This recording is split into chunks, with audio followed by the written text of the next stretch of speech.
الحمد لله الذي هدانا لهذا وما كنا لنهتدي لولا أن هدانا الله، وصلى الله على محمد وآله وأصحابه والذين اتبعوهم بإحسان رضي الله عنهم ورضوا عنه. وبعد، فقد قال الله تعالى: أعوذ بالله من الشيطان الرجيم، بسم الله الرحمن الرحيم. لقد كان لكم في رسول الله أسوة حسنة لمن كان يرجو الله واليوم الآخر وذكر الله كثيرا.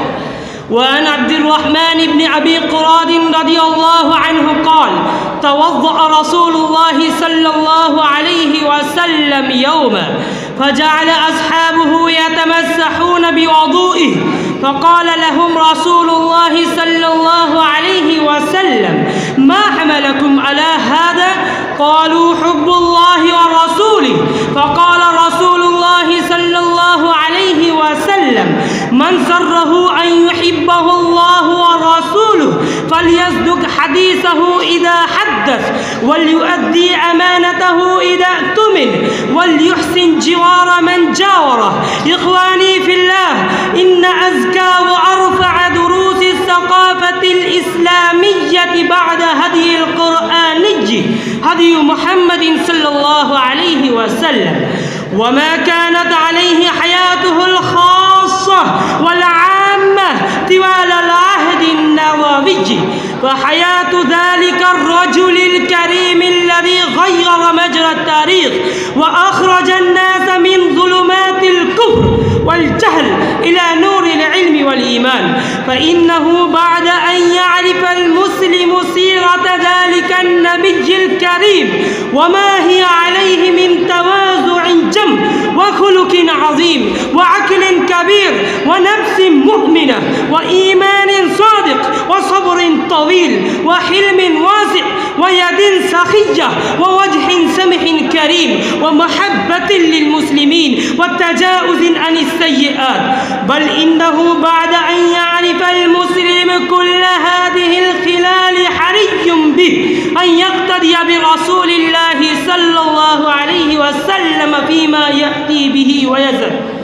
فالسيرة النبوية ليست هي مجرد علم ومعرفة، ولا مجرد التيمم بآثاره، ولا مجرد التمسح بوضوئه، ولا مجرد الزيارة لقبره، بل التحلي بالأسوة الحسنة والطاعة والنصح لله ولرسوله وأولي الأمر هو الهدف الأساسي للصيغة النبوية.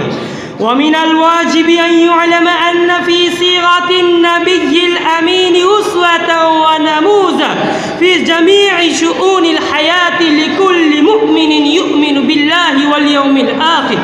وقد قال الله تعالى: لقد كان لكم في رسول الله أسوة حسنة لمن كان يرجو الله واليوم الآخر وذكر الله كثيرا.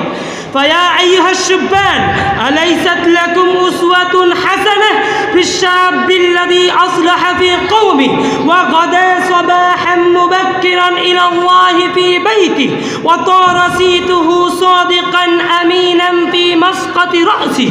ويا أيها التجار، أليست لكم أسوة حسنة في التاجر الذي أظلته السحابة من فوقه ونصحه بحيد الراهب في رحلته وكسب الدخل المضاعف بصدقه؟ ويا أيها الأمراء والرؤساء، أليست لكم أسوة حسنة في النبي الذي آمن به رئيس الحبشة وصار بنيانا مرصوصا لدين الله تعالى؟ قال الشاعر: كريم السجايا جميل الشيم نبي البرايا شفي الأمم.